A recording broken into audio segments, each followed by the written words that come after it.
Français parlent au français. Les carottes sont cuites. Les carottes sont cuites. Sud Radio Berkov dans tous ses états. Eh bien, je suis pas le seul, je vous avais dit. Vous devez l'être aussi. Et puis, il y a aujourd'hui des habitants des Landes, alors qui, eux, non seulement sont dans tous les états, mais sont complètement sous haute tension. Et quand je dis haute tension, j'emploie ce mot par hasard. RTE déploie le réseau électricité et poursuit le déploiement de sa ligne très haute tension, 400 000 volts. 400 000 volts, il faut savoir, c'est l'équivalent de 2 centrales nucléaires dans les Landes. En fait, l'État français, l'Espagne et l'Union européenne, c'est sur un projet électrique titanesque, très important, et comprend. C'est un projet dit interconnexion électrique France-Espagne, porté par une société mixte, etc. Mais ce qui est intéressant d'un réseau, c'est que ce projet d'interconnexion, long de 420 km, prévoit de relier la France et l'Espagne via une ligne très haute tension de 400 000 volts à courant continu entre les postes électriques de Cubnezé en Gironde et Gatica au nord de Bilbao. Voilà, très gros projet qui doit commencer et qui met légèrement, et quand je dis légèrement, c'est une litote qui énerve légèrement un certain nombre d'habitants des Landes parce que le réseau passerait à 1 mètre sous terre. 1 mètre sous terre, ce n'est rien, bien sûr. Et c'est des lignes à haute tension, encore une fois, 400 000 volts. De quoi s'agit-il? Marie Darzac, bonjour. Bonjour André Berkov. Bonjour, vous êtes membre du collectif Stop THT 40, ça dit bien ce que ça veut dire. Alors, de quoi il s'agit exactement? Expliquez-nous et pourquoi vous êtes en colère. Alors, vous l'avez déjà très bien expliqué. En fait, nous sommes sur une ligne expérimentale de 400 000 volts, mais surtout d'une puissance de 2000 mégawatts. Cette puissance correspond à la puissance de 2 réacteurs nucléaires. Donc, vous comprenez que ça interroge. Ouais. Elle va être, comme vous l'avez indiqué, enterrée à 1 mètre de profondeur, sans aucune étude d'impact santé publique. Mais pardon, Marie Darzac, vous êtes sûr 1 mètre de profondeur, parce que ça paraît effectivement rien du tout, quoi. Enfin. Exactement. Alors, ça paraît rien du tout. Je vais vous donner juste un petit exemple, une petite anecdote. Hier, nous avons rencontré un agriculteur qui va avoir son champ va être traversé par cette ligne à 1 mètre de profondeur. Oui. Et il y avait la Chambre d'agriculture qui avait demandé, par mesure de sécurité, à ce qu'il y ait une profondeur beaucoup plus importante, voire 5-6 mètres, pour éviter l'interaction avec les engins. Oui. Ça a été refusé par le porteur de projet RTE. Par contre, l'exploitant, lui, a reçu une convention sur laquelle il est mentionné que s'il abîme cette ligne à 1 mètre de profondeur, il sera responsable et il devra en assumer les conséquences financières, bien sûr. Ah bon? Donc, vous voyez, oui. Attendez, il y a une contradiction là-dedans, quand même, assez énorme. C'est-à-dire, c'est l'exploitant, mais l'exploitant sera condamné, il sera responsable s'il y a des problèmes, c'est ça?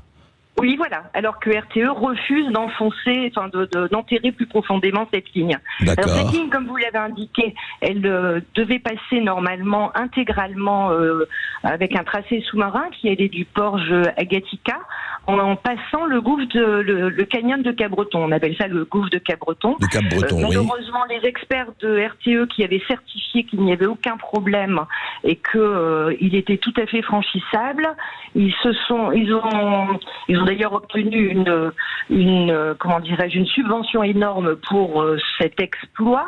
Ouais. Et en 2020, ils nous ont annoncé que non, finalement, il n'était pas franchissable et que par conséquent, il allait y avoir un contournement terrestre qui allait impacter 5 communes. Et c'est à partir de ce moment-là seulement que nous avons été mis au courant.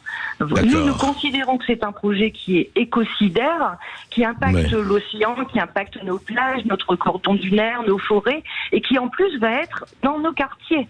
C'est quand même assez incroyable. On est sur une ligne expérimentale qui n'a jamais qui n'existe nulle part en France. Ouais. Voilà. Oui, vous voulez dire, je n'allais pas dire on vous prend pour des cobayes, mais c'est une expérience au vrai sens du terme, quoi. C'est ça. Ah complètement. Mais dites-moi, quelle est la couverture la couverture, disons, sous terre va être de combien de kilomètres? Le passage sous terre qui n'est pas, justement, offshore? Vous savez? Le contournement terrestre fait 27 km et impacte 5 communes. 5 communes. Donc ça veut dire qu'il faudra raser des forêts, enfin en tout cas, et ça passe sous des villages, c'est ça, des villages habités. Ça passe dans les quartiers, à moins de 30 mètres des habitations. Ouais. Il va y avoir effectivement une rase au niveau de la commune de Cap-Breton sur la forêt de Bouèbe.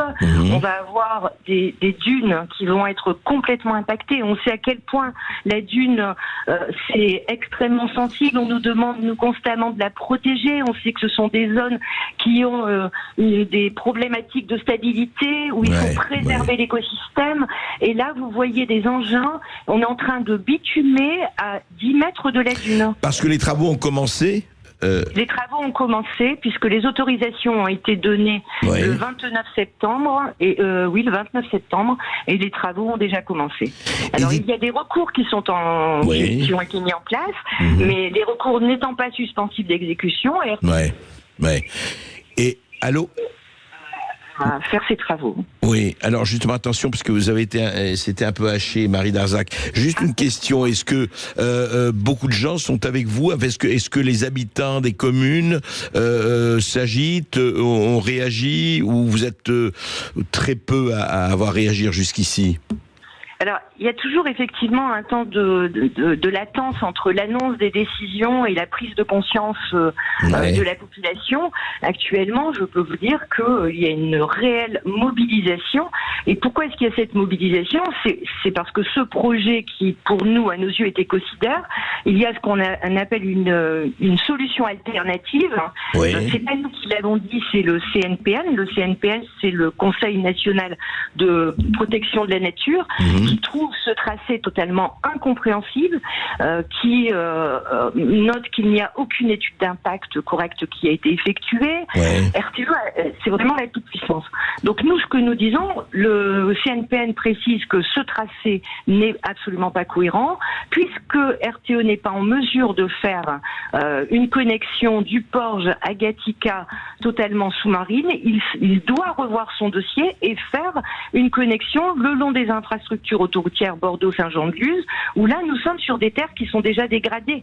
C'est-à-dire éviter tous ces atterrages, ce qu'on appelle les atterrages, ce sont les connexions. Donc il y a une alternative. Si on prend l'autoroute Bordeaux-Saint-Jean-de-Luz, il y a une alternative, même terrestre, qui pourrait être faite. Il y a une alternative. Et ce qui est quand même impressionnant, c'est que RTE refuse d'étudier cette alternative. Et l'avis du CNPN est malheureusement obligatoire, c'est-à-dire qu'il s'impose à eux en termes de consultation, donc ils doivent effectivement présenter leur dossier, mais le résultat de cette consultation du CNPN ne s'impose pas. Oui, c'est-à-dire il est obligatoire mais pas exécutoire. Voilà. Exactement. Donc comme il ne s'impose pas au préfet, on est bien d'accord qu'il s'inscrit en totale contradiction avec les engagements nationaux de préservation de l'environnement. C'est bien de nous parler d'environnement, mais essayer d'en faire sur le terrain, c'est quand même mieux. C'est peut-être mieux. Oui, c'est peut-être mieux. Les préfets, en fait, ils arbitrent en défaveur de l'environnement. L'État a le droit de détruire notre environnement et de s'affranchir de toutes les règles qu'il nous impose. Vous savez ce que c'est faites ce que je dis, ne faites pas ce que je fais. Enfin, Et on justifie ça par le développement économique. Alors, deux choses. D'abord, quand vous leur dites, écoutez, 1 mètre, ça paraît effectivement... Ils disent, non, mais ça va très bien, 1 mètre, vous vous rendez pas compte, c'est absolument sûr, vous ne risquez rien, 400 000 volts, tant de mégawatts, il n'y a pas de problème. C'est ce qu'ils vous disent. Ah mais complètement, c'est-à-dire que RTE prétend qu'il n'y a aucun souci, aucun danger. Et lorsque l'on demande une étude d'impact santé publique, c'est quand même la moindre des choses avant de certifier qu'il n'y a aucun danger. Il refuse de faire cette étude. Nous avons demandé cette étude par le biais d'un courrier recommandé qui est parti le 29 août à monsieur le ministre de la Santé. Nous n'avons aucune réponse.